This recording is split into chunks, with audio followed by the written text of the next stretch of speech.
So as some of you guys may know, I started this league rather late, and with the release of the previous video, my quote-unquote league starter of choice was an in-stacking Molten Strike Juggernaut.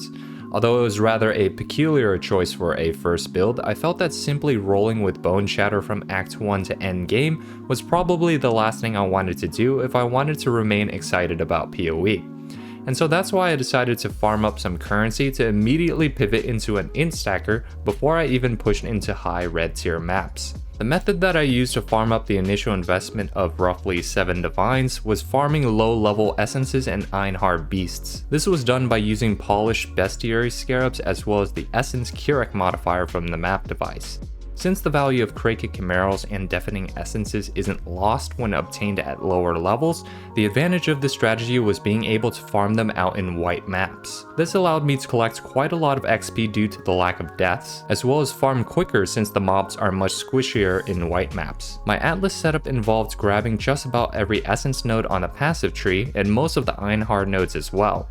Natural selection and the hunt for crustacean allowed me to increase the likelihood of encountering the coveted Krayt Chimerals. And for those of you who are worried about the price of these beasts dropping in value, they actually tend to go up in value as more and more people want to do endgame crafting and need Krayt Chimerals to imprint their items. Now, the only other red beast I sold aside from the Krayt Chimerals was the Fenimal Plagued Arachnid. Although this beast belongs to the Venomous group, I personally didn't feel the need to allocate the hunt for Venomous since that would technically detract from the odds of encountering more Krayt Chimerals. And even though I didn't grab this node, I was still able to capture quite a lot of Fenimal Plagued Arachnids anyways, which definitely helped fund the essence crafts that I was using on my maps. The nice thing about this particular strategy was that even though not every map could guarantee a high value beast, the sheer amount of essences will definitely sustain a steady profit regardless of how unlucky you are. Since the Bone Shatter build I was running to farm these beasts was extremely scuffed and had like 20 chaos worth of gear and unmaxed resistances,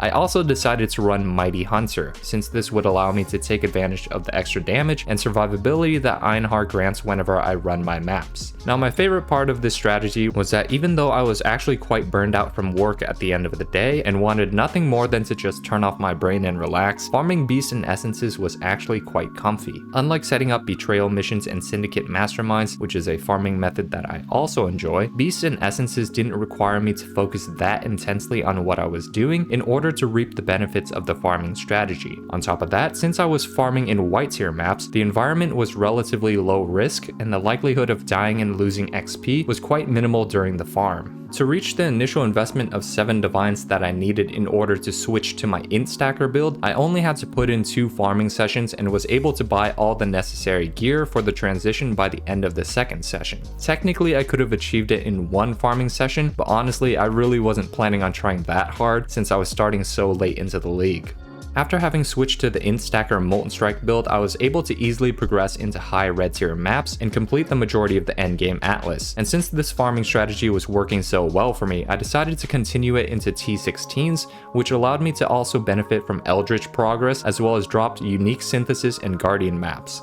With that, it really only took me about 3 more sessions to acquire the 20 divines that would bring my build to where it is now. And so that's how I was able to set up my quote-unquote 20 divine league starter with a pretty low effort strategy. Obviously, if I decided to focus more on speed and efficiency, I'm pretty sure 20 divines is very achievable within a much shorter time span. But honestly, I was just enjoying PoE like the good old days. It was quite nice running a build that didn't literally die 10 times every map, and also allowed me to alt-tab as well as respond to messages during my gameplay without being punished for it. Huge shout out to Ali, as it was her video that I referenced in order to easily set up an instacker for my first build this league. Thanks for watching the video, and hope to see you all next time.